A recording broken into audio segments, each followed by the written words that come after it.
Hello दोस्तों, आपका स्वागत है हमारे चैनल इंडियन अफेयर्स पर। दोस्तों, जैसा कि हम जानते हैं कि अब इंडिया में कई फॉरेन कंट्रीज इन्वेस्ट करने के लिए बहुत ज्यादा इंटरेस्टेड है। ऐसा इसीलिए भी है क्योंकि अब इंडियन गवर्नमेंट ने कई चीजों को आसान कर दिया है। वही इंडिया जो कि एक आईटी हब है, तो जाहिर सी बात है कि इसी सेक्टर से रिलेटेड कंपनीज इंडिया में इन्वेस्ट करना ही चाहेगी। और अगर हम ऐसी ही एक इन्वेस्टमेंट की बात करें तो रिसेंटली अडानी एंटरप्राइजेस ने अपनी एक डेटा सेंटर की जगह जो कि नोएडा में है उसे राइडेन इन्फोटेक को 10 साल के लिए लीज पर दिया है। राइडेन इन्फोटेक गूगल की ही एक एनटीपी है जो इस जगह को रेंट पर लेने के लिए 11 करोड़ रुपीस हर महीने देने के लिए तैयार हो गई है। वही इसी डील से रिलेटेड डॉक्यूमेंट को जब देखा गया तो इसमें बताया था कि अडानी एंटरप्राइज ने अपनी 4,64,460 स्क्वायर फीट के एरिया को राइडेन इन्फोटेक को 10 साल के लिए लीज पर दिया है और कैलकुलेशन के अकॉर्डिंग इसका मंथली रेंट 253 रुपीस पर स्क्वायर फीट बनता है। वही एनुअल रेंट रुपीस 130.89 करोड़ का है, जिसमें हर साल 1% रेंट बढ़ता रहेगा।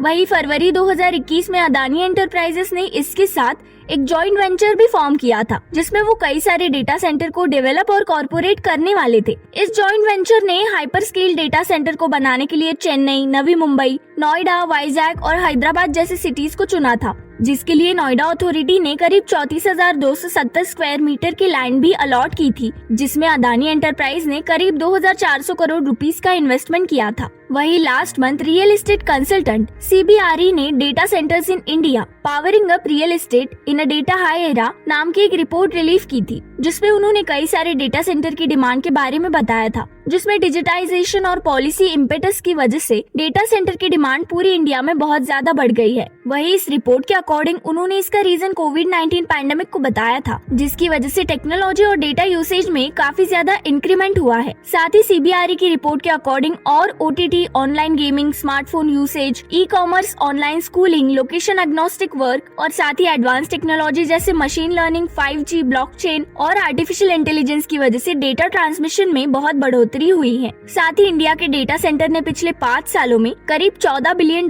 का इन्वेस्टमेंट भी विटनेस किया है। वही 2025 तक ये अमाउंट $20 बिलियन को भी क्रॉस कर देगा और इसीलिए इन्वेस्टर्स स्टेबल एसेट्स और इनकम को ढूंढ रहे हैं। दोस्तों, इस बारे में आपको क्या लगता है, हमारे साथ जरूर शेयर कीजिए और ऐसी ही नई वीडियोस के लिए चैनल को लाइक, शेयर और सब्सक्राइब करना मत भूलिए।